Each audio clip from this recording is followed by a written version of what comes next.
entrevista netamente. Hoy empezamos con el módulo de entrevista. ¿Cómo evaluamos este? A través de un estudio de casos. El estudio de casos, yo les traigo a ustedes un enunciado corto, de cierta forma, a diferencia de un estudio de casos clínicos. Es un enunciado, algunos nos tocará en el área clínica, en otros nos tocará en el área organizacional. Este es un enunciado que ustedes deben dar todas estas partes de la entrevista o desarrollar de forma escrita un esquema de entrevista funcional para esa persona que les corresponde. ¿Bien? En base a esto, sí comunicarles que la entrevista a lo largo del tiempo pues, ha ido modificando y hoy en día pues, vamos a observar. Ayer precisamente tenemos ahorita un estudiante que estoy acompañando en la tesis que ella va a hacer un trabajo cualitativo. Bien, igual, independientemente de nuestras investigaciones, la entrevista debe llevarse a un juicio de expertos. A pesar que pareciera que nosotros podamos tener como que mayor toma de decisión en esa área, no. ¿En qué sentido? De igual manera, así ella vaya a hacer una entrevista basada en un instrumento previamente ya validado cuantitativamente, como ahora va a cambiar la modalidad de ser cualitativo, eso debe ser aplicado. ¿Por qué? Porque comúnmente las entrevistas de este tipo deben llevar 12 preguntas en un estimado, solo 12 preguntas para un trabajo. Entonces ya tiene un instrumento que tiene 29. Se propone comúnmente a 28, se estandariza llevárselo a los jueces y los jueces poder ayudar a modificar de cierta forma esa entrevista. Por ende, toda entrevista puede llegar a ser mixta entre lo cualitativo y lo cuantitativo. Esto se los comento porque si gustan de trabajos cualitativos, que creo que son totalmente ricos en contenido, ¿sí? Y que adicional te lleva a probar incluso nuevas técnicas, nuevas teorías, nuevas variantes de conducta, y vas a tener que llevar a juicio de expertos. No es un hecho que se haga aislado. Ahora, entrevista.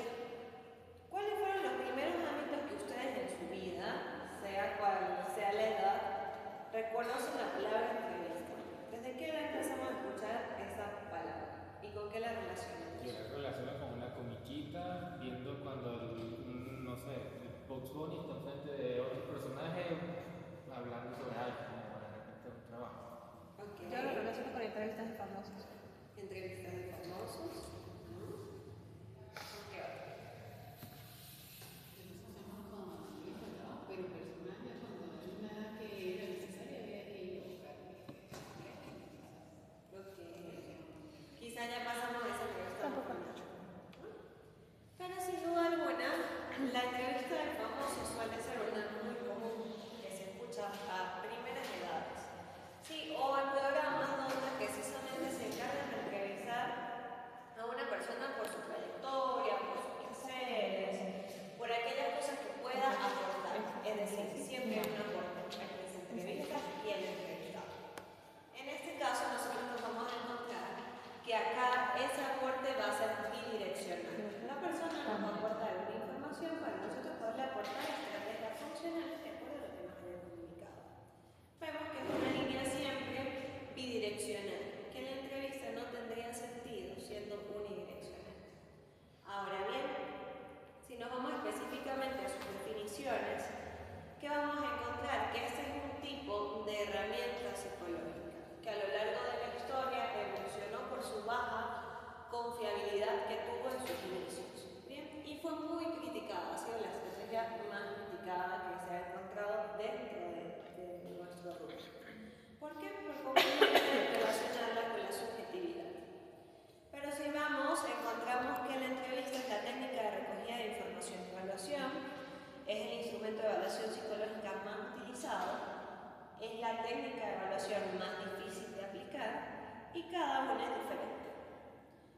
variables pueden ser estado de ánimo Estado de ánimo. o energía que pueda tener la persona. Ok. ¿Tiene uno relacionado con eso? Estado de ánimo. Interés. Interés. También. Tener motivación y emoción.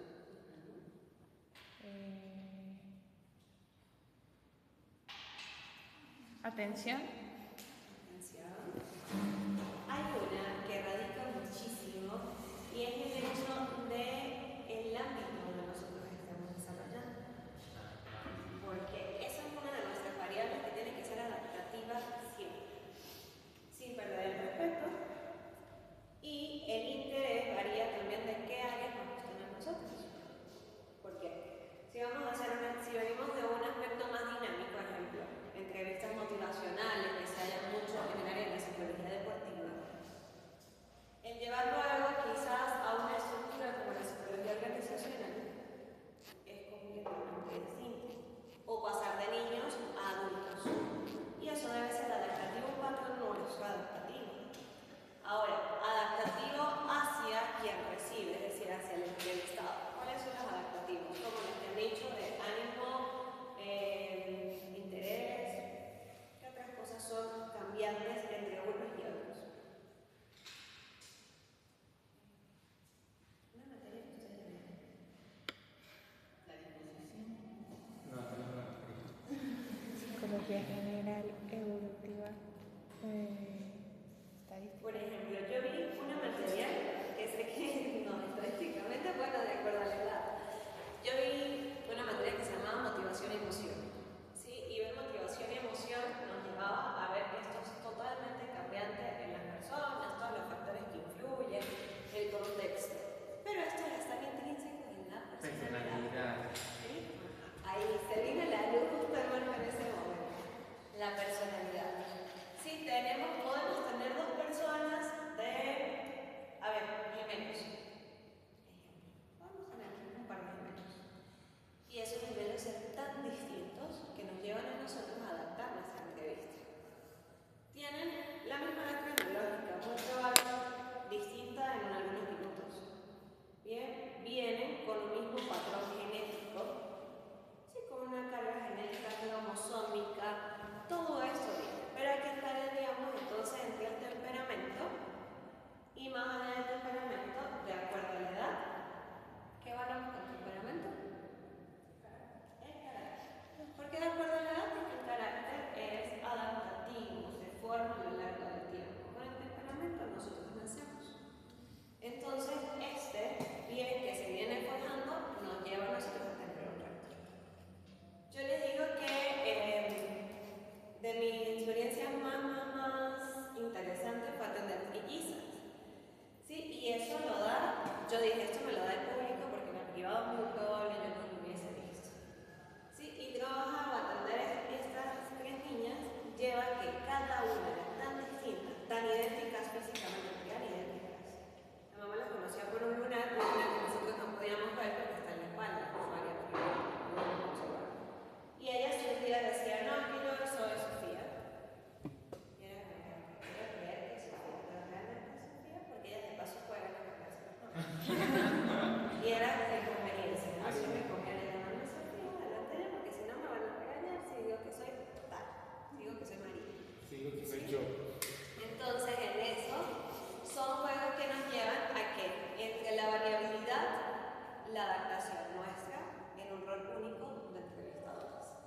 Bien, y es muy interesante quizás podernos ver hablando en este momento con un adolescente muy dinámico cuando viene otro que está bastante serio y tengo que portar esa seriedad o ese respeto que él quiere recibir o que él de una primera instrucción me está dando.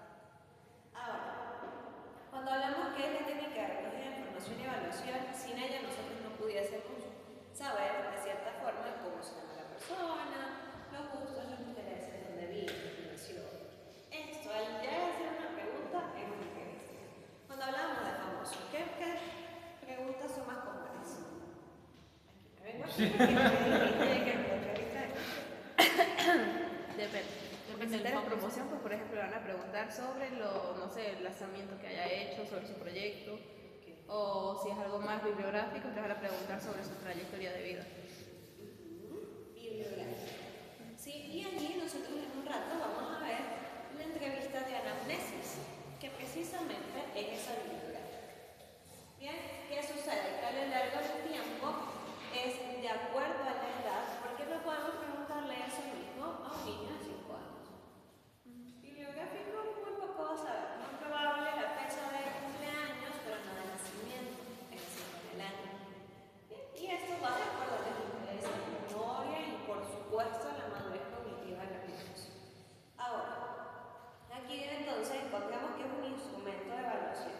¿Cómo lo usamos como instrumento de evaluación? Si recordamos hace 8 hablamos de las listas de cotejo, ¿sí? Donde yo tengo que ir preguntando cosas bien puntuales, bien características, que lo hacen netamente la entrevista. Hay entrevistas que son autoaplicables. ¿Cuándo las podemos usar? Comúnmente cuando tenemos pacientes que nos van a esperar allí fuera, son nuevos y le damos la fichita de la historia clínica para que la vayan llenando. Eso es autoaplicable. Pero habrán datos que nosotros tenemos que completar gracias a la entrevista verbal.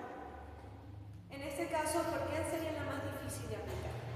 Precisamente por el último ítem que les va a salir allí en el diapo, que es que cada uno es diferente. Por eso es la más difícil de aplicar. Porque a diferencia de un instrumento que nosotros no podemos cambiar, acá nuestra actitud debe ser cambiante. Cada uno es diferente por lo que ya dijeron: personalidad, estilos, objetivos y ámbito. Ámbito ya lo comenté, de la organización de la escuela, por ejemplo. Objetivos, puede ir toda una familia a trabajar y no tener el mismo objetivo. Entonces eso también lo tenemos que valorar. Ahora, en base a eso, ¿sí? A ver si se me enredan algunas palabras, porque esto lo va a estar todavía hay efectos de la anestesia. Es que se me pasa con la boca sin nada, ¿no? Así dando clase, no me va dando clase con la boca tos. Ahora, vamos a hablar de la evolución de la entrevista, teniendo esto como los criterios generales que hemos terminado de hablar, la evolución de la entrevista. Autores que están involucrados en la entrevista. Tenemos a Capelin como el primero. Bien, y en Capelin nosotros vamos a encontrar que fue ese inicio y quizás ese refute constante de que la entrevista realmente es funcional o no lo es. En esto, seguido a él, vamos a encontrar a Freud, a Carl Rogers, a Sullivan, a Skinner y Eisen y a Sasha. Bien, en todo este proceso, hasta que por fin se dijo: mira, sí es válido, aplíquenlo. Pero sepamos aplicar, y es allí donde vamos. ¿Qué dijo Capelin? Capelin básicamente hizo un estudio minucioso de síntomas a través de la entrevista.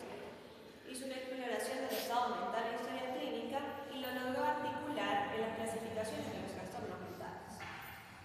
Él siempre nos va a salir como uno de los primeros autores en todo este proceso, pero básicamente lo llevaba hacia esas entrevistas de índole psiquiátrico, con su objetivo principal de recabar o de recolectar, mejor dicho, cuáles eran los síntomas dentro de los trastornos mentales, o dentro de aquellas personas que en algún momento entraban en lo que se le conocía manicomio. Bien, con la finalidad de poder evaluar cuáles son los patrones que presentaban comúnmente personas con un posible diagnóstico idéntico. En este caso, a él le debemos, de cierta forma, las primeras estructuras de una historia clínica. Y en esa historia clínica, el estado mental. Por ende, el examen mental que hoy tenemos hoy en día, donde se evalúa que todos los procesos cognitivos pueden llegar a ser cuantificables en un modelo. Ya luego pasa, y entre estas primeras entrevistas, hoy lo que nosotros hoy tenemos en la actual como una exploración cognitiva es el test de Moca. En el test de Moca, sin duda alguna, porque es de los instrumentos donde nosotros podemos encontrar ese ensayo constante a nivel cognitivo y cómo se logra detallar a través del deterioro cognitivo. Si bien es un instrumento que de base o de origen es aplicado a la tercera edad, no a población de edad inferior. ¿Qué sucede? Que sí hay adaptaciones, pero el mismo instrumento desde su inicio nos habla si la persona es menor a tal edad, disminuir tantos puntos, para así no observar tan evaluar hasta tal punto, para no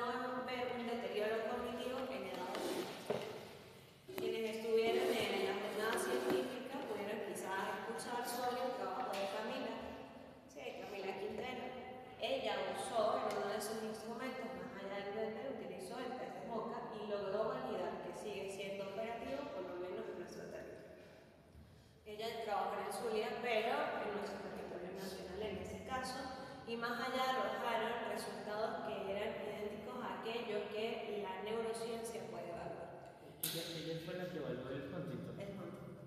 Sí, es un tema interesantísimo y realmente está muy opinado. Y ver, inclusive cuando nosotros exploramos en su tesis a nivel teórico más detallado los resultados, saber que hay chicos que aplicaron este instrumento a 14 años que ya muestran un resultado de deterioro cognitivo a través del instrumento.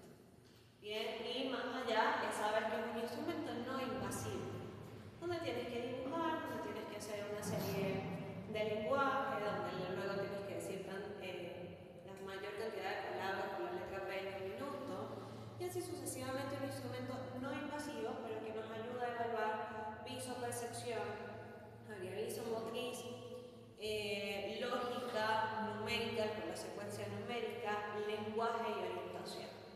Los grandes grupos de nuestro examen mental. Es un instrumento totalmente válido.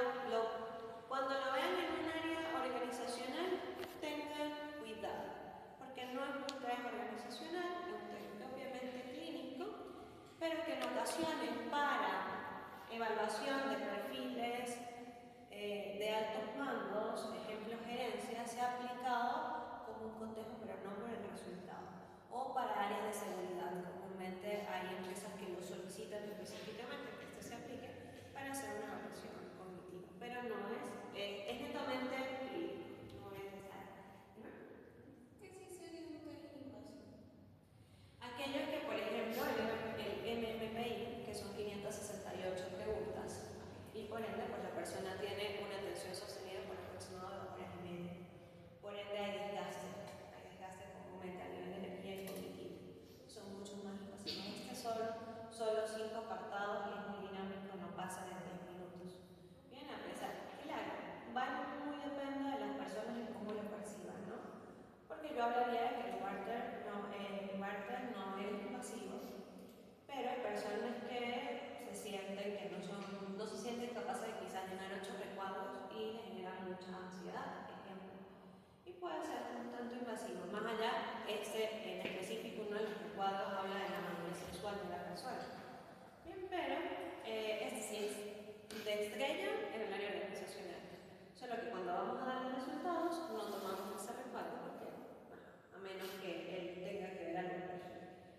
Pero en este caso, la invasión que genera mayor desgaste de la persona.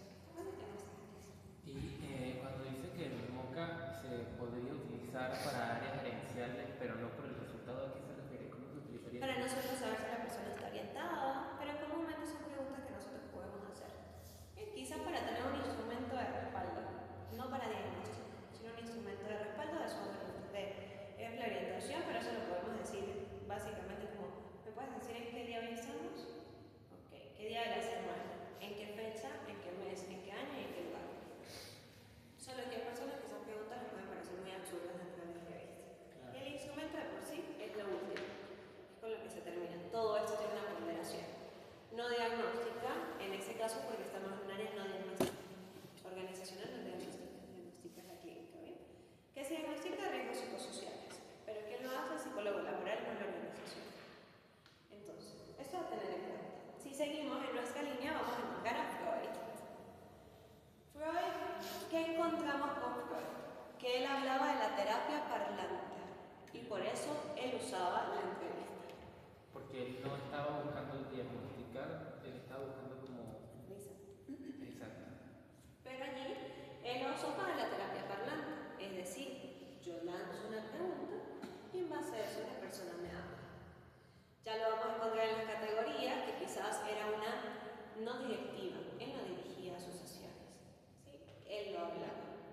Quizás allí el famoso diván, ¿sí? Donde la persona se buscaba que estuviese lo más tranquila posible, en un estado lo más relajado, para así poder tener la terapia parlante. Se sintieran confort. Pero una de las particularidades que se hablaba era que Freud siempre estaba de espaldas de la persona. Bien, no había quizás ese contacto que hoy en día en entrevista buscamos, la escucha, la observación directa. Escucha, estaba activa, pero quizás sin ver. Eso fue una de las cositas que vi en la evaluación que algunos tuvieron como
emociones dependiendo de las respuestas que nos den.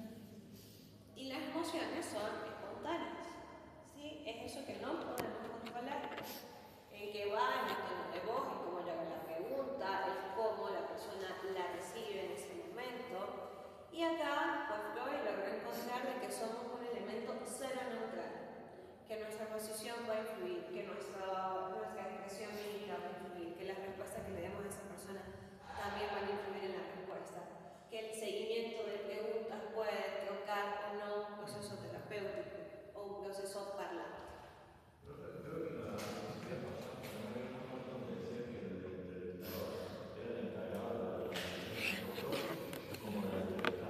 Y que ese era su gran esfuerzo, ¿no? El controlarse para poder transmitir lo mismo.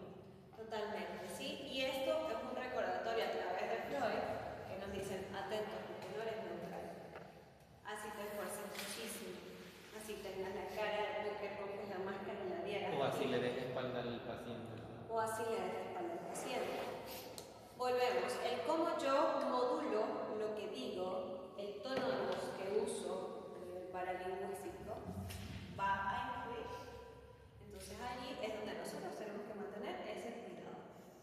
Intentar en lo posible el poder dar esas explicaciones, no así detalladas a la persona, pero sí, por ejemplo, si nos vamos a dedicar a la entrevista motivacional, sabemos que nuestro color, nuestro tono de voz, tiene que ser precisamente motivacional.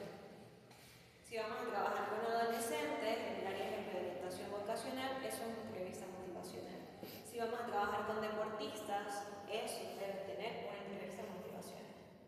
Sí, recientemente va a egresar una de las colegas en el área de psicología deportiva y ella va a montar su consultorio, por lo que nos comentó en el colegio. Fue a pedir asesoría si podía, porque ella es psicóloga social.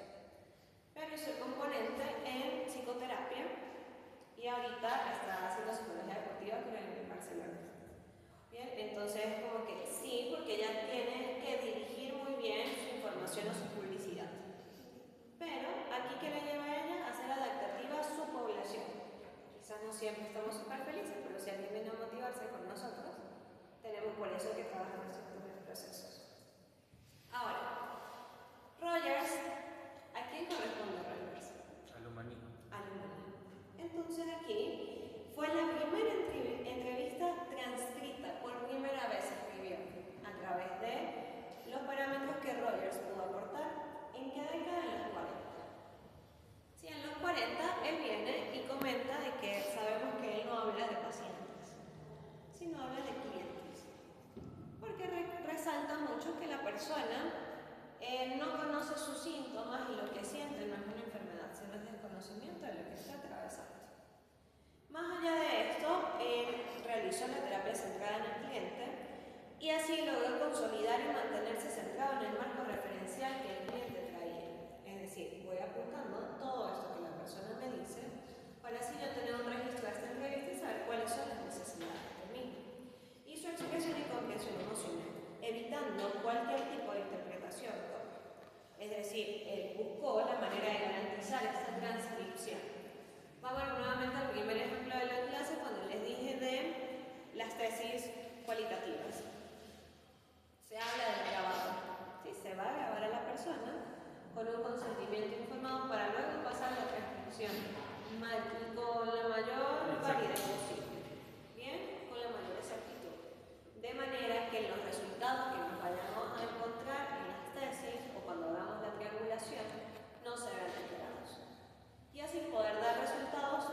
lenguaje escrito. Puedo observar. El test de Barter tiene esta particularidad en que, bueno, dibujas, debemos estar observantes, se dificulta un poco más cuando lo aplicamos en grupo, por supuesto, pero más allá tiene en la parte de títulos y es un lenguaje escrito. Sí, el título que le das y luego cuál dibujo te gustó más, cuál te gustó menos, cuál te pareció más fácil, cuál te pareció más difícil. Como un autorreconocimiento de lo mismo que la persona ha realizado. Ahora, Skinner fue uno de los que se contrapuso a esto. Que fue como que no, ¿qué es esto? Esto no está bien, no es válida la entrevista. Y lo hizo en la década de los 40, misma década en que el cálculo la estaba resaltando. En ese caso, ¿qué dijo él? Bueno, vamos a poner en duda la entrevista manifestando la existencia de sesgos, resaltando los reforzamientos verbales, evidenciando errores del área social y en las entrevistas de investigación. ¿Por qué evidenciaron esto y cómo llegamos a saber que hay errores por un sesgo nuestro? ¿Cuáles son los reforzamientos verbales más comunes? Bien. Tranquila. Está bien. Ok. Ánimo. Ánimo. Ánimo. No va a pasar. Pero ¿cuáles son quizás esos términos que quienes han ido a terapia quizás han visto como una muletilla del psicólogo? Ok, bien, una. Entiendo. Válido. Comprendo. Y esto hacía que las personas de una o hace en la actualidad que algunas personas consideren que realmente nos entendemos cuando quizás estamos colocando una palabra puente para que la persona siga hablando. Bien, el ok constantemente como una afirmación también es una palabra puente. Es como que, mira, hubo un silencio incómodo, colocamos ok o comprendo y la persona sigue hablando. Bien, y allí es donde se vio de que, bueno, que dijo Skinner, mira, esto no me convence, porque está muy influenciada por el entrevistador. Y más allá, es decir, en estas áreas sociales pueden verse de que el psicólogo, a pesar que se esfuerza en adaptarlo, se escapa en algunos aspectos propios de observar. ¿Con qué trabajo Skinner? Con la conducta. Con la conducta, pero además está condicionado. Exacto. Bien, entonces decir, esto puede ser condicionado por la mente, así como los condicionados Sala. Sí. Así. ¿Bien? De esa misma forma. Entonces, ¿qué sucede? Eso trasciende y dice, oye, pero no es que si yo siempre te digo que si siempre te digo bien, pues no tener una respuesta. Y él, como conocedor del condicionamiento, dijo, claro que sí se puede. O sea, a nivel social, muy probable estas respuestas hayan sido condicionadas o influenciadas por un entorno. Es allí donde tenemos esos factores que él vio, sin embargo. Luego vino Kampfer y Sassoon, y en la década de los 60 y 70 aparece el conductismo a través de ellos. Bien, el conductismo y sus practicantes se rehusaron a renunciar a esta técnica, ya que para ellos pues, les resultaba útil. Pasa esto y en 1965 se logra señalar que la entrevista es fundamental en el análisis funcional de la conducta. Ese análisis funcional es una de las técnicas que hoy en día está en mayor auge. El análisis funcional es una de las teorías que hoy a nivel cognitivo-conductual usamos. No quedó siendo solo para conductistas, aunque son son pocos los conductistas que hoy en día existen, puros, porque muchos somos cognitivo-conductuales, uniendo esta realidad entre el pensamiento y la acción, entre el aprendizaje y el comportamiento. Pero más allá, se habló de que se debe practicar con altos niveles metodológicos para garantizar su fiabilidad y validez. Ellos pasaron entonces, eso es la entrevista es una herramienta válida, pero vamos a cuantificar. Y luego nos vamos a encontrar con la evolución presente, que es lo que vamos a encontrar en el DSM-5 en las entrevistas. Bien, pero más allá, en ese análisis funcional de la conducta era para darle el espacio a personalizar la entrevista. Entonces ellos fueron los que hicieron con mayor llamado, es decir, oye, pero tenemos que estar pendientes. Si nos vamos a estas décadas, quiere decir que la entrevista aún no tiene 100 años. No tiene ni un centenar de haber establecido esta técnica. Todavía está en ese proceso, pero si algo se nos dice que tiene que ser adaptativa sin perder la ética. Y aquí los niveles metodológicos.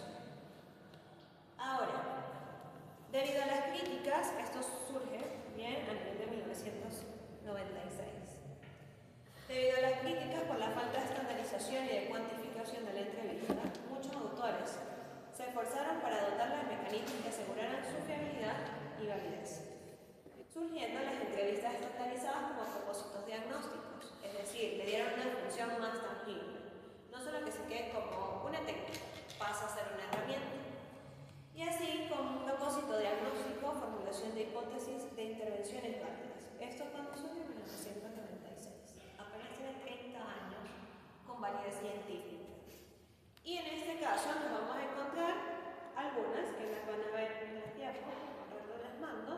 Yo establezco tres, estas tres se consiguen, como la CSIDER en su módulo 2, que habla de la entrevista clínica estructurada para los trastornos de personalidad, cuando nace esta en el DSM-4, el DSM anterior. Estamos hablando que este DSM nos llevó hasta 2016, aproximadamente. Cuando yo inicié la carrera era DSM-4. Y aquí hablamos por ejes, y esta entrevista específicamente se fue a evaluar el eje 2.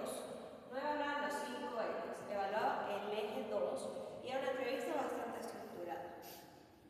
Hoy en día nos vamos a encontrar la entrevista de diagnóstico de trastornos de ansiedad en niños, que sigue siendo válida según el DSM-4, que es el ADIS 4P.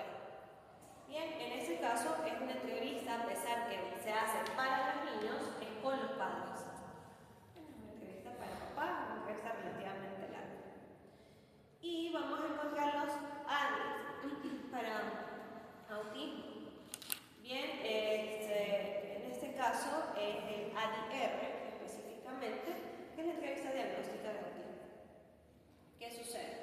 Tenemos ya luego que encontrarnos con las del DSM-5, que comúnmente nos responden que es al TDAH, bien, o al TDAH. En este caso, nosotros vamos a evaluar cómo estas entrevistas de cierta forma nos pueden llegar a servir como un instrumento, pero sin apartarnos de la entrevista semi-estructurada que nos permite conocer la realidad. Es decir, esta realidad que hoy en día se lucha desde la academia para que el DSM-5 o el DSM ya no exista, para poder considerar los otros aspectos de la vida de las personas o las otras áreas del sentimiento. Aunque yo siento que igual lo hace, pero queda muy a criterio del psicólogo si realmente evalúa o no la entrevista. Ahora, según Casado en 2005, él habla una definición conceptual. Estamos hablando de 9 años después que la entrevista se validó. Casado resalta que la entrevista psicológica dentro de un proceso de comunicación interpersonal es el conocimiento más o menos profundo, según sea la formación psicológica, la experiencia del entrevistador, de los factores psicológicos, sociales y ambientales que generan una conversación. Y allí vendría una de las preguntas. ¿La entrevista es una conversación? No. ¿No? O sea, que creo que se puede desarrollar como de esa forma, pero para mí no.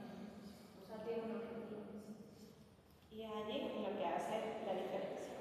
Es una conversación con un objetivo. No es cualquier conversación. Bien, no es la conversación que yo tengo, no sé, esperando el bus, dentro del bus, esperando una cita. No es esa conversación.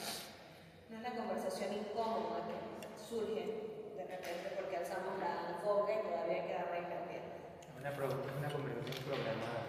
Es una conversación programada con un objetivo. Por eso es una conversación, pero no cualquier conversación. Bien, es una conversación por el estilo que se lleva. Hubo una niña que me hizo dudar en ese momento, ¿sí? De esta. Porque la niña pues me confundió bastante. Yo dije, oye, ya va, que no podía ser tan directiva con una niña de 5 años. Es una niña quizás muy madura en un ambiente que suele tener estimulación, y ella relaciona la entrevista con chisme. Sí, tal cual. Y fue como que, ay, qué divertido tener el psicólogo. Chismecito por aquí, chismecito por acá. así tal cual me lo dijo. Yo quería haber tenido una cámara o algo en ese momento, porque ella hizo así la conclusión, chismecito por aquí, chismecito por Pero aquí. era una de las cosas. Era una, no, era otra. Era otra, no eran las trillizas. En este caso, ¿qué sucede? Que es una conversación que se tiene que modular, tiene que mantener unas líneas para que no se confundan. ¿En qué la niña confundió? Cuando le pregunté cómo era la dinámica en casa. ¿Cómo son las cas en casa? Ya le pareció que era un chismecito. Ya me va a comentar algo. Y después, seguido a esto, era como que, ¿qué te gusta hacer? ¿Tienes amigos? ¿Cuál es tu juego favorito? Y ella tiene muy buenas habilidades sociales y daba muchos más detalles, quizás favorecían para evitar tantas preguntas de una niña, pero que luego le dio tantos matices tan personales que ella pensó que era chica. Bien, entonces en ese caso, a pesar de que era su propia versión, ahí no había intermediario para decir esto fue lo que lleva, esto fue chico. Pero se puede malinterpretar. Ojo, no me ha pasado con adultos saben muy bien cuál es el objetivo quizás, pero con niños puede confundirse. Y a veces esa confusión puede llevar a que no nos comenten realmente lo que está sucediendo. Ahora, en este caso los factores psicológicos es más que todo la parte madurativa, a nivel social y ambiental, que interfiere es también el patrón de creencias. Si una persona fue obligada y nos presentamos, va a decir, yo no estoy loco. ¿Cómo? Puede alterar la comunicación. ¿Por qué? Porque va a sentir que, ajá, yo estoy conversando. Y hay un mecanismo de defensa natural, y es que el cerebro se cierra ante un estímulo que le genera una alerta, que le parece un peligro. Es como que, ok, pero ¿por qué me dice que esto es una conversación? Voy, tal, yo no quiero hablar de ese tema. ¿Y qué hace el cerebro? Lo bloquea. Nos vamos a encontrar muchos no sé que realmente se saben, pero otros no sé realmente válidos. ¿En qué sentido? En que, mira, quizás le hicieron una pregunta muy crítica para su realidad y básicamente su cerebro no le lleva a hacer o a tener énfasis en detalles. ¿Dónde puede suceder mucho esto? En el área de psicología política, ¿sí? O en psicología criminal, donde nosotros encontramos que la persona puede tener mucho sesgo en su verbatim y más si ha sido muy reciente una situación o si ha ocasionado un efecto traumático. La persona comúnmente va a cerrarse. ¿Cuáles son los elementos esenciales de la entrevista? Como definición genérica, nos vamos a encontrar a Wittgenstein y a Moore, que nos dicen: la entrevista es una conversación con un propósito. ¿Bien? Es allí donde le validamos, vale, si es conversación, pero con propósito, con objetivo, como comentó Joaquín. ¿Qué es esto? Se debe requerir de 2 personas o más para tener una entrevista. Físicas u online, que es nuestra realidad más reciente, pero 2 personas. Si es una autoentrevista, cambia la situación, solo que va a llevar luego una segunda persona para la interpretación de esta entrevista. ¿Nos ahorra mucho tiempo la autoentrevista? Sí, por supuesto, en cualquiera de las áreas, pero comúnmente la autoentrevista se da en el área organizacional y en el área clínica. ¿En qué espacios? Comúnmente en la organizacional, cuando es una entrevista de selección. ¿Por qué? Porque se le da la planilla a la persona mientras se hace otra entrevista o se está en otra función, y en base a eso van a responder ese quién soy, que comúnmente se pregunta, esa matriz FODA, que es muy común, y esos datos iniciales. Comúnmente en la entrevista de selección se pregunta si la persona conoce la empresa y qué conoce de la empresa. Por ejemplo, hay una que básicamente dice qué productos conoce de la empresa. ¿A quién le funciona más? Comúnmente más hacia los gerentes que a los psicólogos. Pero ¿qué nos funciona a nosotros? Saber también, mira, esta persona se preparó para esta entrevista. Bueno, recientemente tuve una entrevista y la persona me dice, uy, qué pregunta tan difícil para una persona que no sabe ni qué va a hacer el día de mañana. Y por un momento dije, ¿esta persona está clara que está en una entrevista de selección? Porque comúnmente las personas camuflajean muchas cosas o te venden aquello que no es. Que en los instrumentos, en el barter, en los resultados dicen acting out. Esta persona actúa. ¿Sí? Entonces allí los instrumentos nos van a ayudar mucho. Y por ejemplo el MPI es uno de los que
Vamos con objetivo y finalidad es igual al propósito. Si me presentan esto, mira, el objetivo de esta terapia es esto, o el propósito, eso es lo mismo. Es que es un propósito que la persona trae. Y en tanto los elementos son tres, como se dan cuenta, es la interacción, el propósito y la comunicación. La comunicación viene gracias a la conversación. Listo con los elementos esenciales. Cuando nosotros hablamos de estos elementos esenciales, siempre viene la interpretación emocional. Es muy difícil que no haya un matiz emocional dentro de las entrevistas. Pero vamos entonces a poner un cuadro comparativo sobre las diferencias entre conversación y entrevista. Conversación es espontánea, en cambio la entrevista, lo que Marco resaltó hace rato, es programada, ¿sí? Es planificada. Y se realiza comúnmente bajo una cita. En las nóminas van a ver que dice previa cita, pero eso fue por respetar tal cual los manuales. Pero hoy en día ya nos dicen que no hablemos de previa cita, que por algo es una cita, se planifica, no es previa, siempre es una cita. Bien, sería redundante, pero así lo dicen y así estamos comúnmente acostumbrados.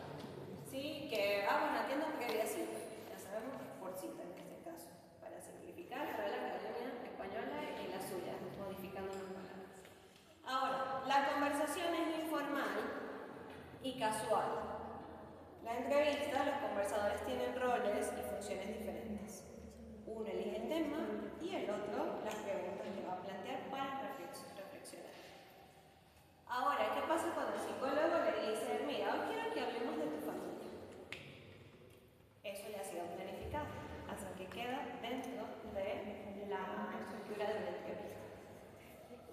Ahora, ¿qué temas podemos encontrar que pueden ser casuales? Mira, que la persona, justo cuando hoy venía, no sé, vio un accidente. Y eso no estaba en nuestra planificación. Pero quizás el ver ese accidente le cambió también su parte emocional al momento de llegar a la entrevista. Y si no atendemos eso que fue casual en ese momento, pues puede sesgar el desarrollo propio de la entrevista. Hay cosas que nos llevan a recordar que esto es adaptativo. Ahora, la conversación comúnmente tiene temas de mutuo interés. En la entrevista no pasa siempre. Y puede pasar por ambas partes. Sí, puede que no sea los intereses del tema del psicólogo, que ahí no estaríamos con nuestro mayor grado ético, si no son nuestros intereses. Pero también puede que nuestro plan esté hablar de un tema bastante incómodo y no sea el interés de la persona. Comúnmente en la entrevista, por ejemplo, en la conversación, el otro día alguien me decía, no, es que si me da la pena, ¿de qué hablar?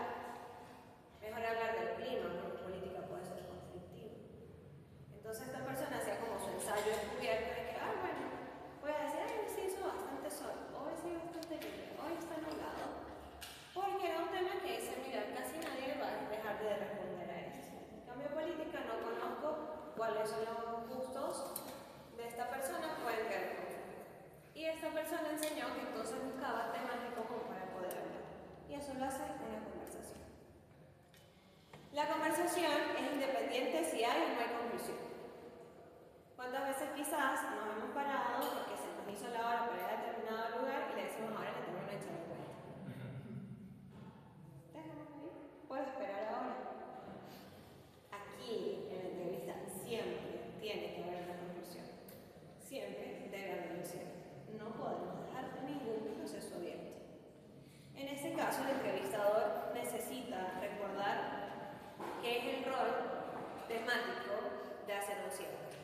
Recientemente tengo una prima que vive en Panamá, vino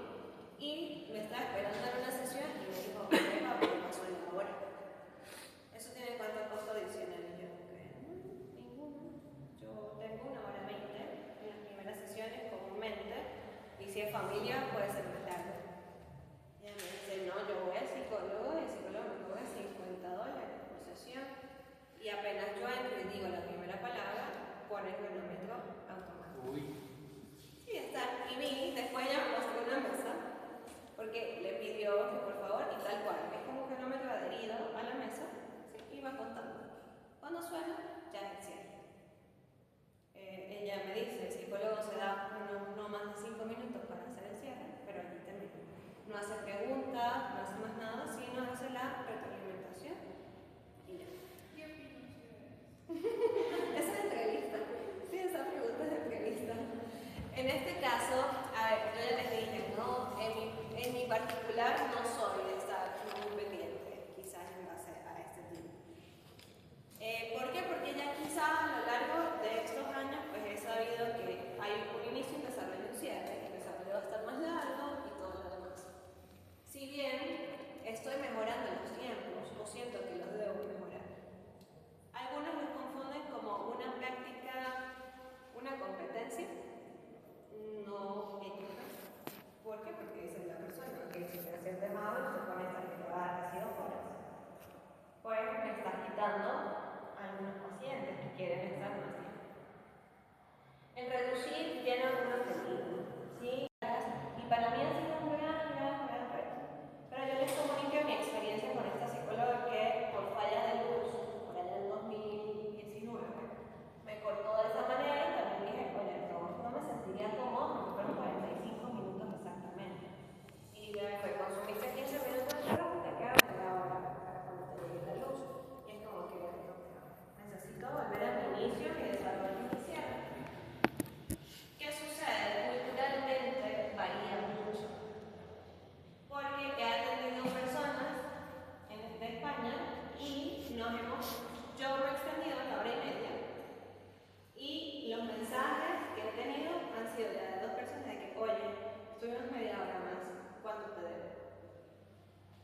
Y esta cultura.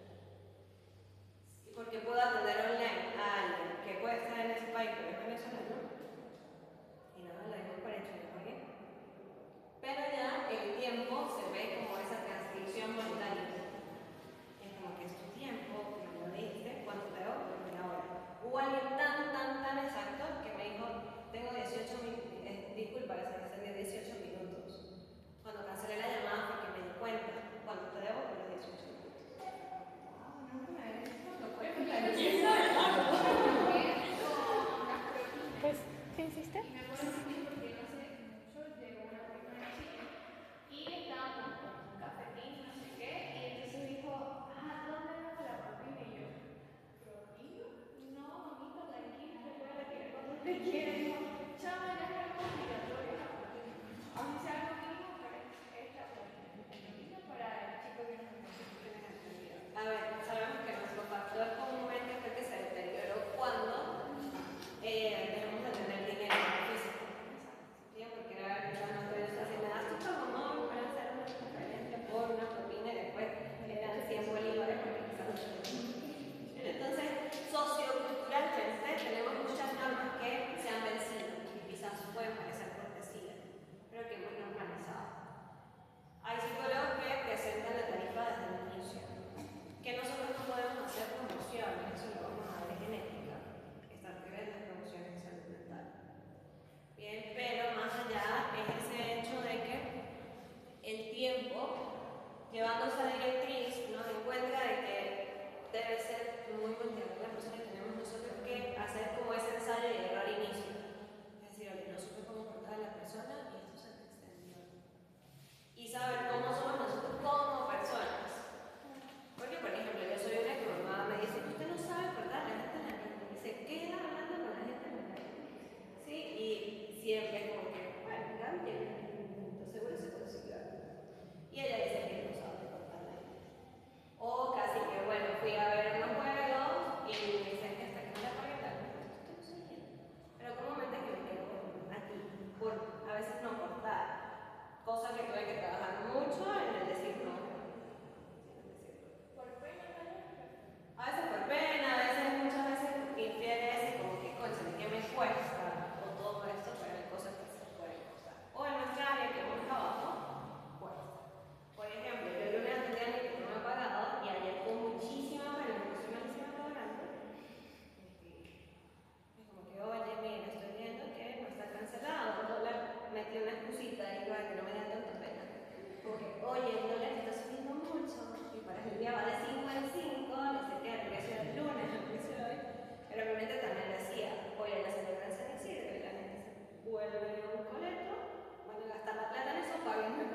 E invertí mucho material.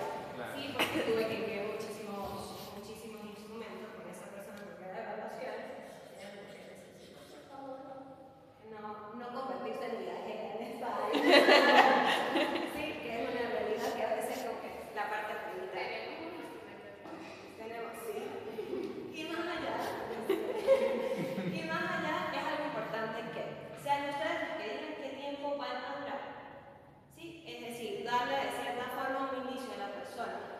Hay personas que ven su reloj. Sí, hay otras que simplemente nada, cuando digan que ya terminó, ya.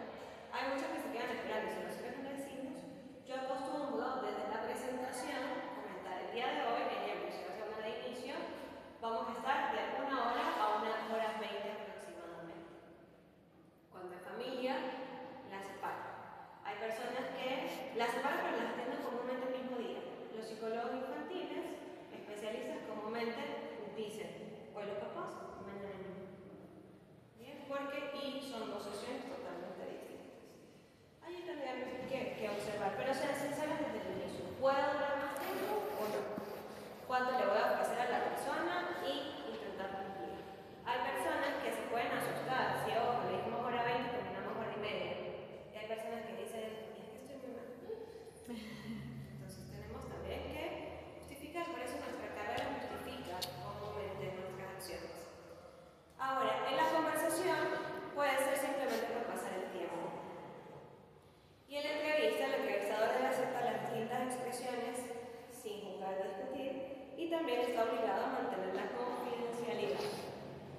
Si a mí hoy me vienen y me dicen algo en la buceta, probablemente cuando yo hable con mi mamá le voy a echar el cuarto. Es decir, sabe que me enteré que aparentemente va a haber paro el martes.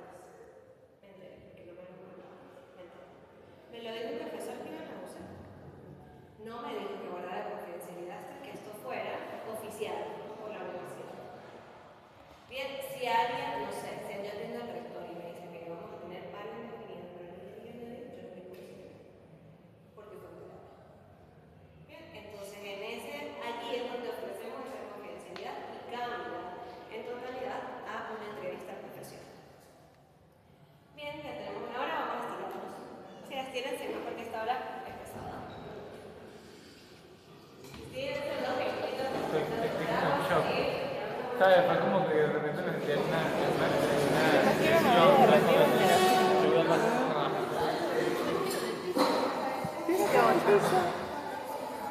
Date. Quiero hacer pipí. Necesito movimiento porque si no, me va a morir. ¿Cómo sigues, Karen? Me estás viendo la cara moribunda que tengo. Sí, te estoy viendo. Exactamente así. Bueno, pero me escucho. No, yo me maquillé para que no se viera tanto la cara muerta que tengo. Bueno, algo es algo. Si tienes ganas para maquillarte, vas bien. ¿Ah? Si tienes ganas para maquillarte, vas bien. Ella siempre quiere maquillarse.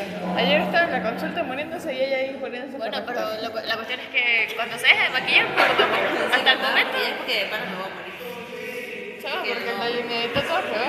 O sea, En los 2 segundos que no hago así, pásame el delineado del sofá y puedes estar enferma, ¿Quién? pero el delineado derecho. El pulso 20-10. Voy a hacer. Cuando llegó Alessandra,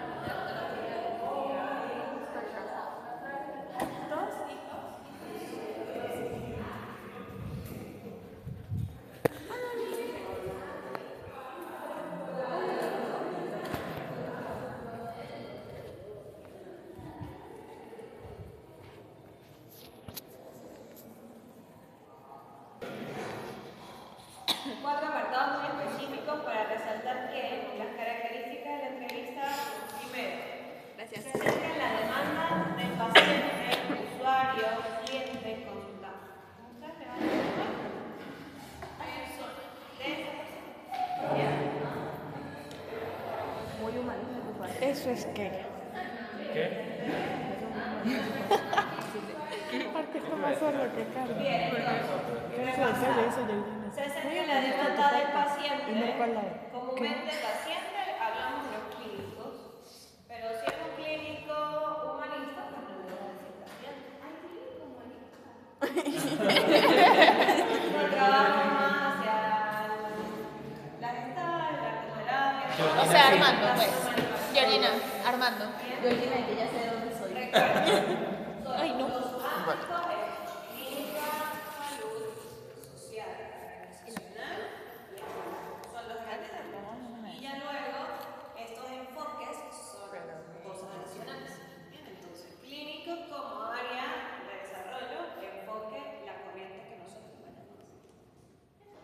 Entonces, paciente, usuario, cliente, consultante, aspirante, le diríamos en entrevista de selección. Bien, y en explicación de su problema, entonces nos centramos en la persona y en su situación. 2. Precede a cualquier modalidad de intervención. Mira, esto va a ser, no es una terapia, no es terapia, es una consulta psicológica. Igual, la entrevista va a ser allí. ¿Son lo mismo? No son lo mismo. ¿Por qué no son lo mismo? Por el propósito. Por el propósito y por el presente. No todo psicólogo da terapia, es la realidad. Para dar terapia tenemos que especializarnos. Bien, si egresamos y no nos vamos a especializar, vamos a dar consultas de psicología, no consultas terapéuticas. Bien, entonces hay gran variedad y más allá, luego de eso, la persona, por ejemplo, hay personas que en base a su conciencia de una vez les dice, por ejemplo, con los niños, ok, necesito una atención de evaluación, luego de cuánto empezarían las terapéuticas. Y es súper bonito cuando el niño no viene quizás con esa mente formulada, trabajada, pero no todo el mundo ha tenido conciencia terapéutica. Entonces tenemos que explicar que algo es evaluación y que algo distinto es terapia. No todas las sesiones de terapia llevan evaluación. Disculpen, no todas las sesiones psicológicas llevan terapia. Quizás todas las terapias llevan evaluación. Ok. Entonces, ¿por qué? Porque comúnmente el psicólogo te puede hacer la evaluación y no hacer la terapia. Y muchos se dedican netamente a la evaluación, sin dar terapia. Dicen, mira, yo hago esta evaluación, pero la terapia te refiero a tal persona. Como yo, por ejemplo, con las tesis. Siempre que quienes nos acompañan les digo, yo soy tutor, por supuesto, puedo acompañarles, pero yo no hago capítulo 4. ¿Sí? Yo no trabajo la estadística. Tenemos que buscar una estadística. Ok. Algo así en el trabajo de evaluación. Hay quienes solo evalúan.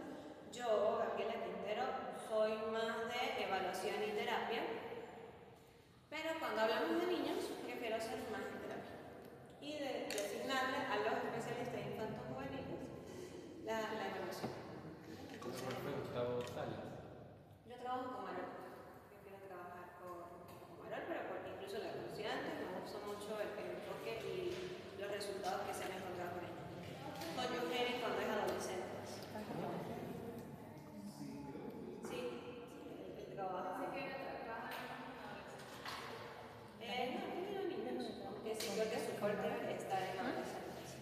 Igual que Gabriela. Entonces allí, todas esas materias, ¿dónde hacemos nosotros sinceros? ¿Por qué les digo? Yo en lo particular, Gabriela Quintero, no suelo hacer evaluaciones diagnósticas a niños en edad temprana. Soy muy como que, oye, vamos a esperar el desarrollo del niño porque que me lleven a diagnosticar a un niño de 4 años. Yo tengo que ver, cómo influyen sus comiquitas, cómo influye su ambiente, cómo le hablan, como todo esto para poder dar diagnóstico. Por eso, por ejemplo, con el TDAH, Sí, y las se espera 7, 8, 9 años, por ejemplo, porque es que están en una edad que tienen muchísima energía. Como ahora tenemos una anécdota de un niño que tal cual se subía a la mesa, empujaba a la profesora, no sé qué, y dijeron que tenía un trastorno a nivel de conducta malísimo. Ese niño, cuando entramos en esa evaluación, ¿qué dice el niño? No, es que yo vi la película de Spider-Man, y yo era Spider-Man, y mi profe era la villana, y los otros niños me estaban persiguiendo, y yo me metí debajo de la mesa. Y después cuando subí, vi la profesora, se puso así. Detrás de esa mente hay muchas cosas bajo la fantasía. ¿Qué sentido? Lo que hace libre albedrío. Pero, o sea, es que su bandura en su máxima expresión, ¿sabes? Pero ¿qué pasa? Si no hacemos entrevista, no llegamos a nada. Porque la profesora se quedó de la película, lo observaba. Ese niño se atrevió a pegarle la Profe,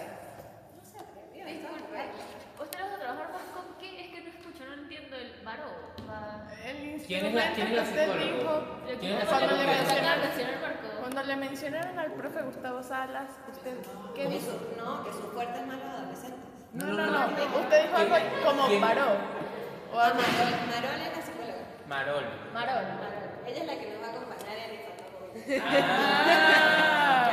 Y yo, eso es que es un instrumento. Y es una polémica, ¿qué fue? Es mi mentora, que está mi instrumento para la película. Ya, gracias. No. Ahora para ti. No, era yo, pero no tengo nota. Entonces, en este caso, retomando, bien, es recordar eso. Siempre debe haber entrevista antes de cualquier intervención. Hay familias que no van a llegar, pasa mucho con los adultos y siento que el adulto le influye tanto de forma negativa que lo lleve como si fuese un niño. Sí, por ejemplo, yo veo a veces hijos que llevan a sus papás. Es como que aquí se los traje, aquí, miren, le traje a mi papá. ¿Por qué no se deja hablar de uno? Entonces a ver si usted le escucha. Y es como que ese señor tampoco me está escuchando. Y menos cuando lo traen así y hacen como que ese escarmiento público y todo lo demás. Y porque él tiene depresión. Así ya me digan lo que tienen, tenemos que hacer antes de intervenir. ¿Qué haríamos si nos quedamos con eso? Nada, pues entonces aplico todos los instrumentos y todas las técnicas para una persona con depresión. ¿Y si no tiene? ¿Y si lo que tiene es desmotivación? Ejemplo. O desesperanza aprendida. ¿Sí? O si más allá lo que tiene es algún problema orgánico. Ejemplo, los LOE suelen afectar increíble en el área emocional de las personas, de acuerdo a la posición donde salga el LOE. ¿Qué es el LOE? Tumor cerebral. Ah, ya yo iba a decir. Sí, los tumores cerebrales. Hay personas que vienen y la gente dice, no, es que está deprimida, que nos pasó con una señora, y a mí algo, por hacer la entrevista, yo decía, pero esta persona tiene algo orgánico, estoy casi segura, por la entrevista. ¿En qué sentido? Bueno, cuando fue la última vez que durmió, la señora tenía un mes que no dormía. Luego de 32 horas sin dormir, somos propensos a psicosis, a un brote psicótico. Bien, entonces, luego de ese tiempo, ok, tenía un mes. ¿Qué pasó antes de ese mes, de ese día que se durmió? Normal, no estaba con mi pareja, tal. ¿Qué pasó el día que dejó de dormir? Tuve un accidente. Bien, ok, ¿qué hicieron con ese accidente? ¿A dónde la refirieron? ¿Qué tratamiento le colocaron? ¿Le hicieron estudios? Eso no nos lo dice la persona si no le preguntamos a través de la entrevista. No, bueno, a mí no me hicieron nada, por la tomografía que le hicieron a mi hijo, es que yo no tuve ningún golpe. ¿Qué me dice? Que no hubo una construcción cerebral que estaba afectando toda su área cognitiva. O un posible LOE, que se evalúa mucho con personas de tercera edad. Cuando es algo orgánico, créanme que la gente actúa, por ejemplo, conozco un señor que dejó de ver de la noche, o sea, empezó a ver borroso la noche, en la mañana no ve. Le hacen todo su electro, ¿sí? Todo el electroencefalograma, todas la resonancia, y observan el tumor. El tumor básicamente estaba aislado. ¿Dónde está la vista? ¿Qué lo tiene? Fisurada la cantarina. Sí, esto es el occipital. Y por dentro del occipital estaba comprimiendo el nervio óptico, no había visión.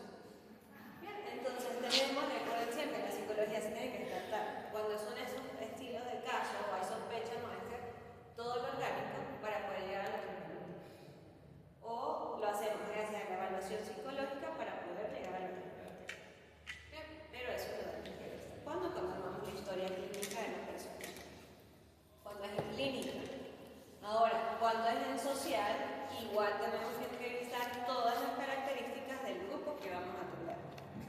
Porque a veces, bueno, nos llevaron porque la comunidad está en la escuela, ejemplo, la verdad, el psicosocial es que no dejan el teléfono. No dejan el uso excesivo del teléfono. Para llegar a que eso es una adicción sin sustancia, tenemos que hacer una entrevista. Comúnmente a quienes nos han solicitado el abordaje y después entrevistas individualizadas para hacer un abordaje global. Y así poder dar respuesta a las necesidades. Pero por eso, si no hay entrevista, no podemos llegar a una intervención. Y si hacemos una intervención, va a estar sesgada por una primera impresión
pues seguro por la parte económica.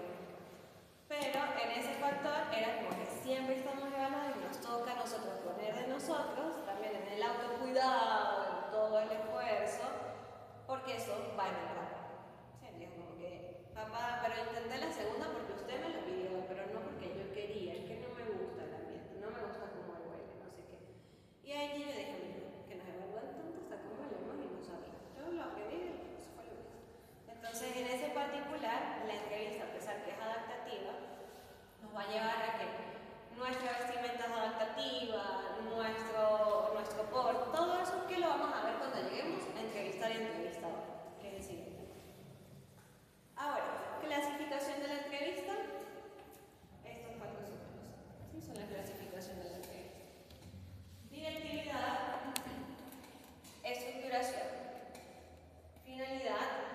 Esto lo vamos a ver como estructuración, depende del autor, o como estructura. Y secuencia temporal, que depende del autor, lo vamos a encontrar como temporalidad. Estos cuatro sí o sí están dentro de la entrevista. Bien, si nosotros obviamos quizás alguna parte de la clasificación de la entrevista, pues básicamente saltarnos un área. Un área que puede ser de evaluación, un área que puede ser en cuestión a tiempo. A ver, ¿qué se nos viene aquí? ¿La entrevista es directiva o no directiva? ¿Qué sería aquí? ¿Qué dice? ¿Qué es hacia dónde va la entrevista? ¿Hacia dónde se dirige? ¿Es la dirección? Ok. Que no da tanto rodeo y no va como a pie. Ok, nos suena eso. ¿Con qué más relacionamos la palabra directividad? Como objetivo. Propósito. Muy bien. Vamos a esas palabras luego irlas clasificando. A ver, la dirección es directiva o no directiva. Y va a depender al propósito que se tenga. ¿Qué sucede? Al propósito, y créanme que a la corriente también que nosotros tomemos. Son solo dos. Directiva. Pareciera que fuese así, recto, de no dar tantos rodeos. Sí, comúnmente. ¿Quién llevaría mayor participación? El psicólogo. No directiva, básicamente no hay esa dirección o ese seguimiento. Parece una palabra muy tajante, pero en la clasificación son dos en ese. Ahora, hablaríamos entonces directividad. Grado de estructuración, ¿qué sería este? El grado de estructuración son tres. ¿Cómo se encuentra la estructuración en una entrevista? Inicio, desarrollo, final. Estructurada, semiestructurada, digo yo, y no estructurada. Tal cual. Bien, porque este inicio, desarrollo y cierre, o inicio, desarrollo final, que Georgina comentó, está en cualquier tipo de estructura que nosotros tomamos. Pero los grandes grupos es la entrevista estructurada, semiestructurada o mixta, que en ocasiones la vamos a escuchar también de esa forma, y no estructurada. ¿Qué sucede? Entre esos tres vamos a ir viendo en un momento cómo se correlacionan de acuerdo a los ámbitos. Les pongo el ejemplo en el área organizacional. Comúnmente es directiva, estructurada, con matices semiestructurados, pero muy poco llega a ser no estructurado. Bien, entonces en ese caso ya se va haciendo como un esquema de entrevista de acuerdo al área. ¿Qué pasa? Que si nos vamos con un niño a hacer una entrevista directiva, posiblemente ese niño no nos va a dar. ¿Sí? En muchas cosas, no nos va a dar ni atención, ni tiempo, ni respuesta, porque vamos a ser como alguien muy tajante ante esa persona. Y en cuestión al hecho de ser no estructurada, sí recordarles que entre la no estructuración tenemos que mantener cuidado, porque no aplica a todas las personas. Sí, la no estructurada no puede ir con personas verborreicas. La no estructurada tenemos que mantener cuidado si se la dejamos a los niños, porque puede que se nos escape el objetivo. O la tenemos que combinar entre directiva y no estructurada, siempre con un fin. Secuencia temporal es inicial, de anamnesis o biográfica. varía de devolución y de alta clínica, lo cual nos lleva a que no la podemos hacer en una sola ocasión. Porque no podemos hacer inicio, anamnesis, devolución, referencia y cierre. En un mismo día no podemos. ¿Qué es anamnesis? No, bueno, para anamnesis. Vamos a escribir esa palabra porque yo los he visto en evaluaciones con unas maneras de escribir anamnesis, con muchas letras entre medias.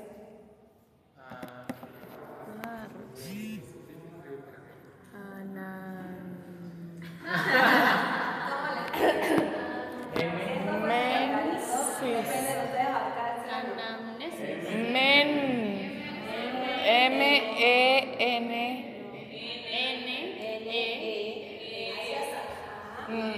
S y S. Anamnesis. Yo le he visto que la escriben con G, con P,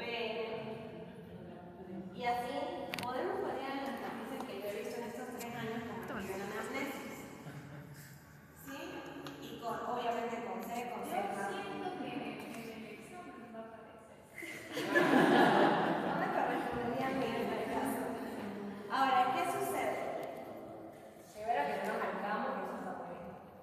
Segundo, quienes quizás por el nivel doble N, ya sabemos que es una N.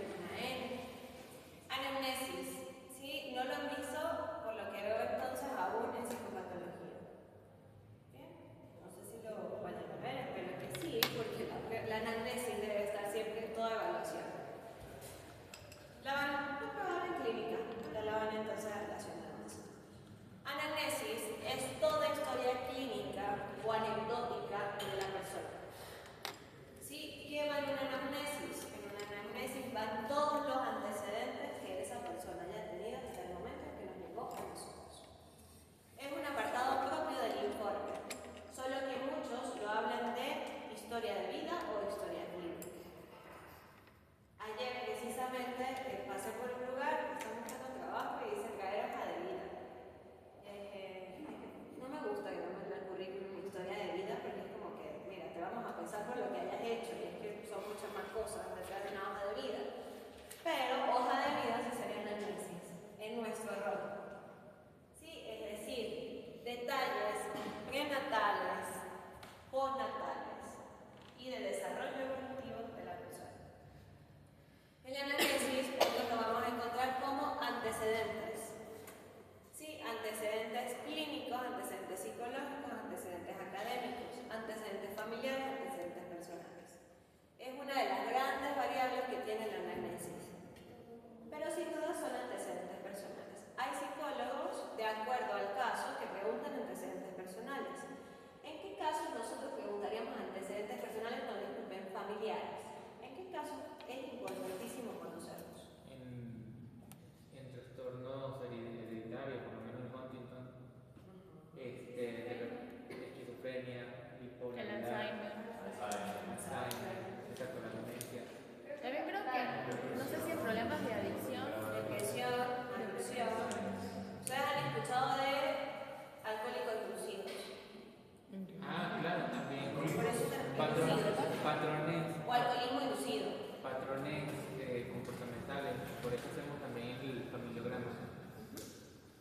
¿Qué sucede? El alcoholismo inducido, para ser muy puntual, es cuando la mamá gestante es alcohólica, toma, indujo el alcoholismo a su feto.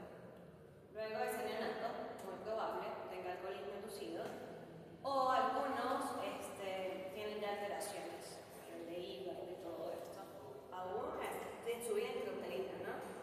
Hay bebés que han nacido con cirrosis, y es precisamente por un alcoholismo inducido. Y eso tenemos nosotros que saber. Bien, más allá, pues son esos hábitos saludables o no que mamá haya tenido, pero para irnos más al foco, para trastornos mentales va a ser muy importante. Pero en ocasiones nos van a decir un antecedente sin que nosotros lo preguntemos. Ejemplo, tengo mucho miedo, nosotros decimos, ajá, si le pregunto, ¿en su familia hay miedo? ¿Eso es un antecedente? Tenemos que ver a qué le tienen miedo y saber cuál es ese antecedente familiar. Yo he acompañado a personas, a pacientes oncológicos, y el miedo comúnmente viene por antecedentes familiares.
inicio en tal momento.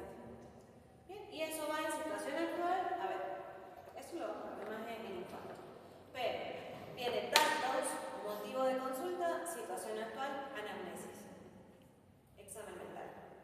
O no, yo lo pongo examen mental, anamnesis.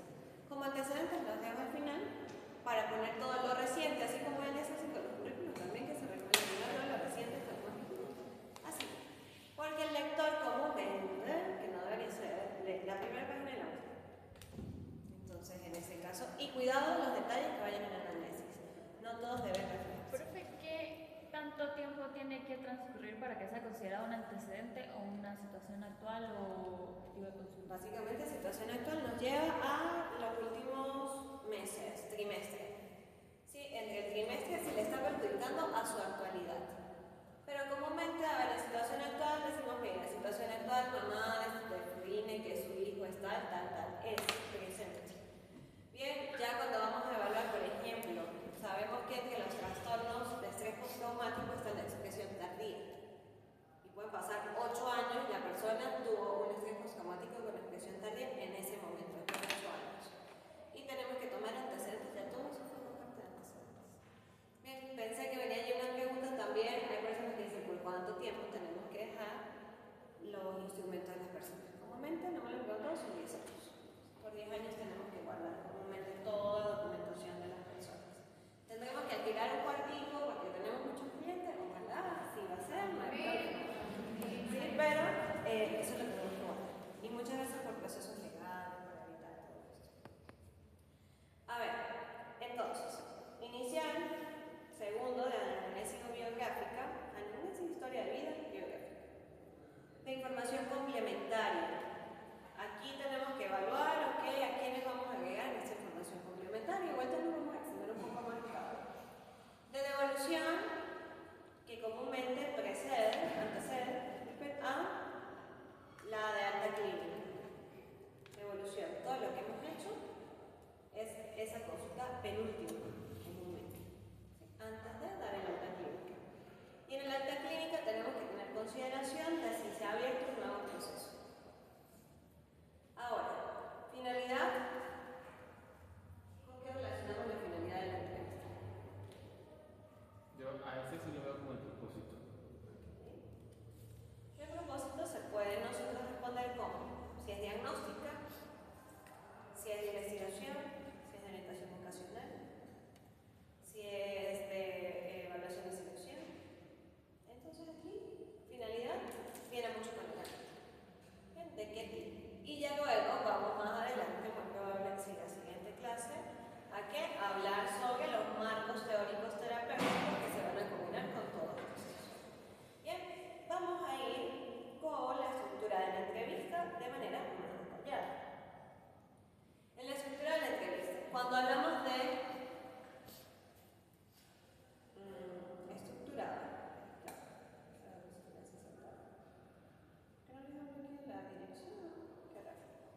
vamos a irnos en este orden y ya lo recapitulamos. La estructurada, bien, que vendría siendo en aquel apartado. Estructurada, ¿qué sucede cuando la podemos usar o cuando son herramientas que decimos sí, me conviene una estructurada para solventar la poca fiabilidad de lo que se me ha comentado? ¿Por qué? Porque nos iríamos a preguntas. Ojo, preguntas sin parecer un cuestionamiento. No sé. Un interrogatorio. Un interrogatorio, sí. Flexibilizar esto a pesar de que sea directiva. Ejemplo. Entonces, vamos, solventamos la poca fiabilidad. 2. Para tomar decisiones clasificatorias. Ejemplo, cosas que yo digo, mira, que no son de mis cosas favoritas. Diagnosticar, que es mi rol, y como clínico sí, pues, con mucho más. Y como sexólogo también. Pero clasificar nos lleva a sentarnos y tomárnoslas con calma en ese momento. ¿Por qué? Porque de esa clasificación, háblese en autismo, va a depender la trayectoria académica de esa persona. Y si hablamos de autismo en adultos, sí, que lo puede hablar mucho mejor Luz Neri, tenemos que tomar la decisión de la adaptación laboral de esa persona. Si hablamos de un déficit intelectual, lo que las escuelas las van a ustedes a seguir viendo, creo, es como un vicio que ha sido difícil de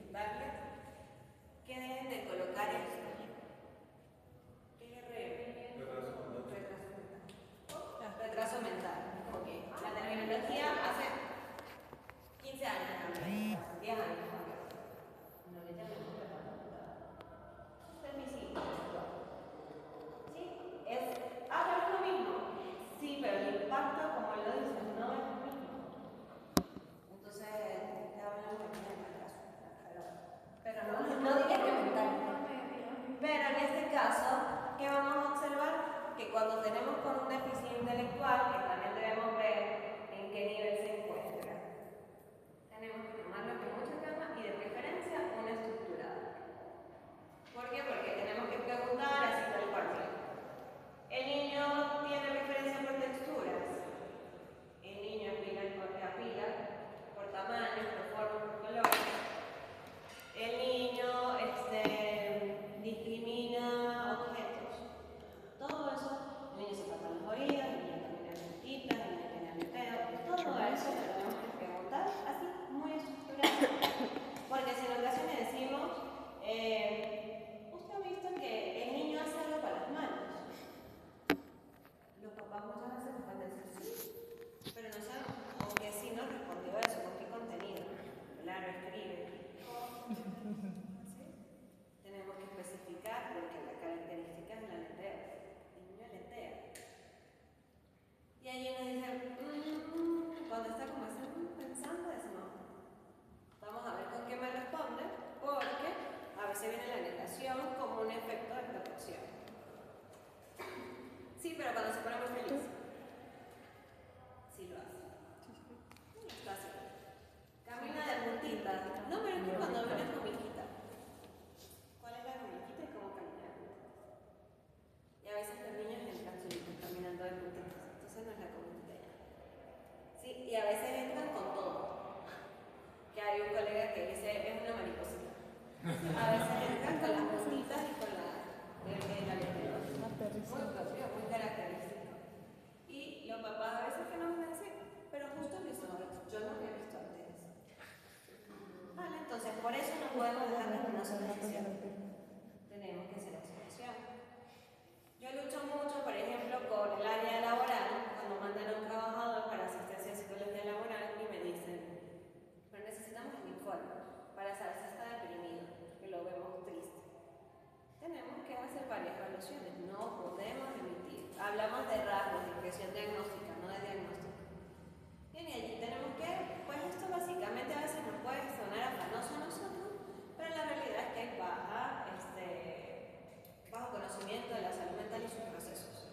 Tenemos que explicar. Y también allí son preguntas muy específicas y nuestro manual nos sigue. Por ejemplo, para diagnosticar depresión mayor, tenemos que ver 6 meses a la persona. No se puede hacer de ya para depresión mayor. El psiquiatra muy probable si lo va a medicar como una depresión mayor. Porque quizás bajo su método va a ser pues más. Y hay algo que nosotros decimos. Si viene un paciente con depresión mayor, que yo le hice toda esta serie de preguntas, cumple con los criterios, recuerden que ese paciente no es psicólogo. El paciente primero tiene que ir a psiquiatría y a la par estar con nosotros. Porque nos podemos esforzar con 10.000 técnicas que no lo vamos a sacar solo de ahí. Por el tema también químico. El químico, más que todo. Sí, esta persona seguro se hace unos niveles, no está segregando endorfina, no está segregando nada de las finas, ni dopamina, nada de esto. Entonces, ¿qué lo va a hacer el fármaco? Nosotros no lo podemos segregar. Le podemos decir a la persona, toma sol 10 minutos a las 10 de la mañana.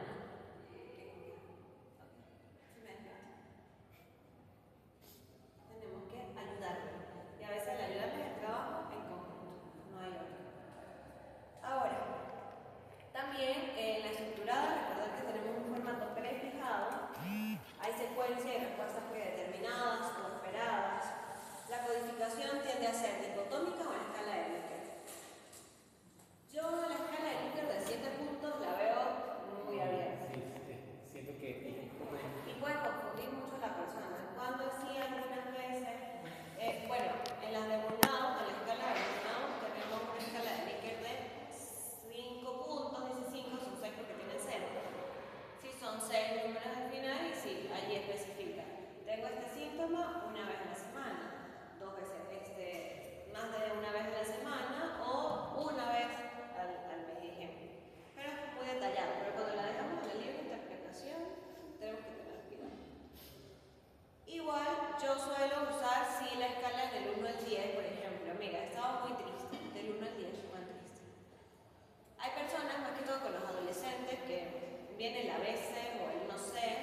también en la estructurada son indicadas con un fin diagnóstico o de investigación, expertas para la investigación. ¿Qué es el caso con las cuantitativas? Ya sabemos que con las cualitativas la ideal es la semiestructurada.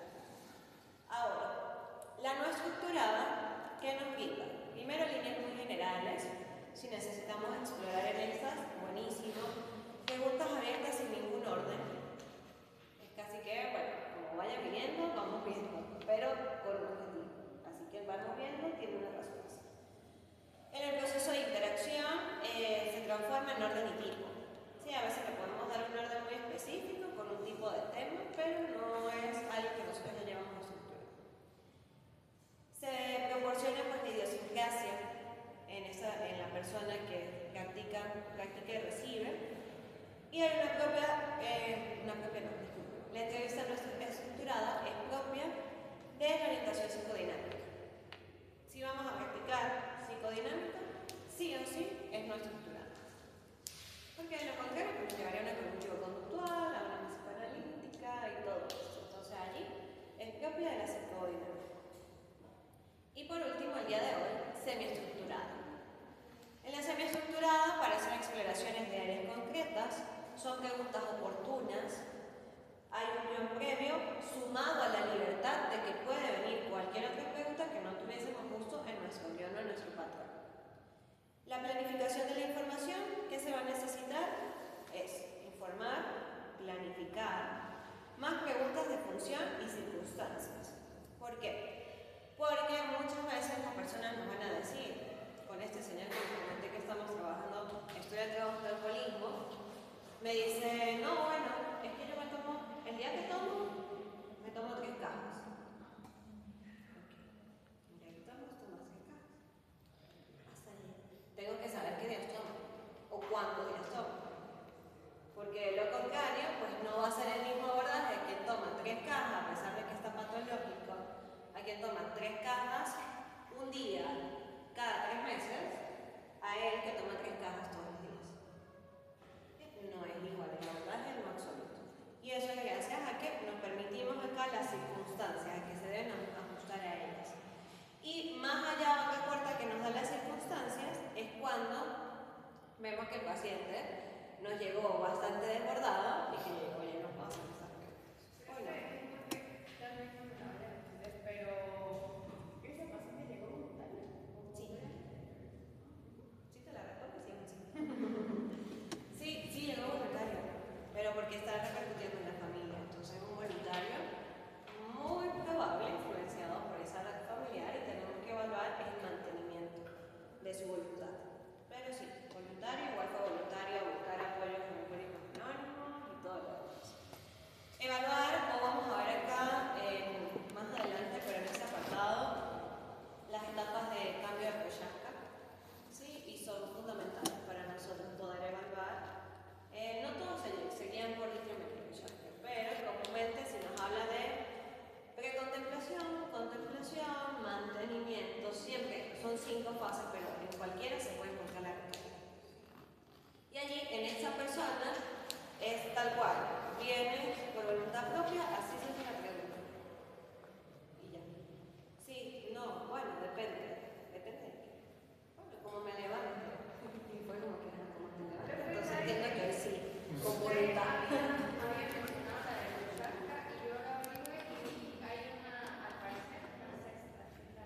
¿Qué es la recaída? Exacto. Son 5 principales y la recaída que puede salir en cualquiera. ¿Por qué te digo 5 principales? Porque en las 5 principales es la línea ideal.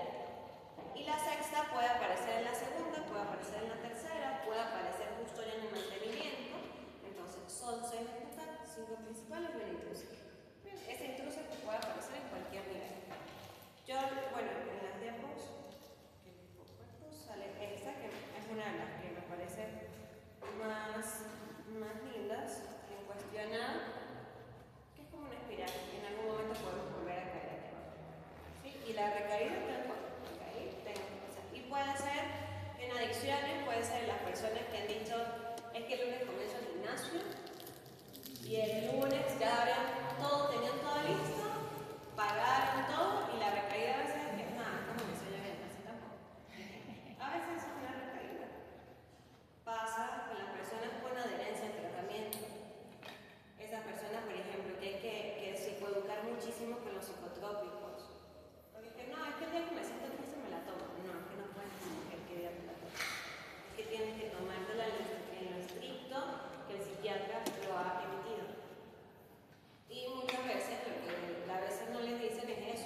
acompañar a una persona nos lleva a nosotros a adaptar muchas de nuestras herramientas, de nuestras realidades, de la entrevista, de la clasificación. La clasificación sí tiene una estructura en sí, pero más allá es poderla adaptar en, por ejemplo, eso último que hablé de las preguntas. Sí, es eso, a mí tal cual, en mi mente lo ideal, un día, en una secuencia temporal de inicio, es recoger datos. Tal cual, me siento, llego con la persona, me presento y luego le digo, ok, ¿sabes? Vamos a necesitar, por favor, me regalas el nombre, el apellido, la cédula, la fecha de nacimiento, tal, todo esto y llegar allí al motivo de consulta. Era un ideal, era una estructura bastante bonita, genial, pero una realidad que en algún momento se me presentó fue una persona que desde que la vi estaba llorando. Si lloró, no podía hablar, no podía contestar, no nada. Y fue como que no, pero ¿qué voy a hacer yo preguntándole la cédula en este momento? ¿Para qué me sirve? No me sirve. Y es allí donde, con la finalidad, nos damos cuenta hacia dónde va ese inicial, por ejemplo. A veces eso ya no habla mucho. A esta persona le está costando bastante quedarse aquí, o estar aquí, o haber venido. O puede ser que sea el único lugar seguro. Tengo una persona que, hablando del lugar seguro, hace unos días llegó, cuando me escriben de nuevo, yo veo que esa misma persona me había escrito hace un año y me había dejado embarcada. Pero bueno, eso es cosa del año pasado. Y esta persona por fin fue, y a esta persona la ve su psiquiatra, su psicólogo, la psicóloga lo remite y le dice como que necesito que te vea una psicóloga especialista en sexología porque esto no lo puedo abordar. Pero él se mantuvo como 3 sesiones más con ella y ese día, yo justo que voy a dejar la puertecita así como medio abierta y él entró y dijo así, sí, justo verdad, yo sí. Y se sentó y lo primero que me dijo, no sabes lo que me ha costado venir aquí. En las escaleras yo me iba a ir, pero dije, me acerco, si la puerta está cerrada, me voy. Y comúnmente tenemos la puerta cerrada, comúnmente. Bien, entonces allí fue como que no sabemos, ese inicial, cuánto le ha costado a esa persona. Bien, y a veces la pregunta abierta es como, cuéntame cómo llegaste. Y ya antes del motivo de consulta, ya, que lo vamos a ver en la entrevista, más adelante, la pregunta cliché. Hablemos de otra cosa antes de empezar. Pero una cosa que sea muy puntual, manejable y que no nos vaya a dispersar. Te costó llegar, había tráfico, oye, viste que quizás no había luz, te costó estacionar porque los carros estaban para allá acá y bien. Bien, pero más allá, volver a lo que es realmente la función de nuestra entrevista. Una técnica de tienes esa preguntita que no tiene que ser perfecta la respuesta, sino la respuesta que es. Vamos a trabajar sobre ella. Terminamos justo hoy acá con nuestra estructura. Esto sí los va a acompañar muy probable a lo largo de la historia profesional. Esto sí. Sí, en cuestiones que ustedes digan, ok, hoy me toca una entrevista de evolución. No la puedo llevar igual que una de anamnesis. Porque se supone que la de anamnesis es suficientemente sustentada para llegar a la evolución y conocer todo lo demás. ¿Sabes qué me quedó? Porque fue por la palabra amnesia, porque eso a mí me suena como amnesia. Y si usted ha tenido una persona que tiene un accidente por X o Y motivo y pierde la memoria, tiene que empezar desde cero con esa persona porque en teoría no recuerda quién es o qué hace o si que ya está. Ya no le escuchan. A ver, chicos, para quienes todavía están aquí, si Alex es una pregunta muy importante. Y intentaré ser puntual. Cuando una persona, estamos atendiendo, una persona y tiene amnesia, ¿cómo armamos la amnesia? Ejemplo, ¿sí? O no recuerda nada. Para eso, en la secuencia temporal, nos vamos a encontrar a la de confrontación, no, la de confirmación. Igual es muy, porque estoy con otra palabra que me estoy confundiendo. Se las dije hace rato.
arrecha la psicometría. Verga. Bien, entonces allí lo que tenemos nosotros que hacer es básicamente, si la familia puede ir más de uno, bien, sería ganancia a mayor velocidad.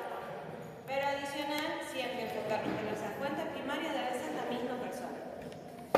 Y de por sí, la complementaria no siempre la necesitaba. En un caso muy, muy puntual la necesitaba. Con esta chica era porque se están evaluando los puntos. O sea, esta chica incluso, diría yo,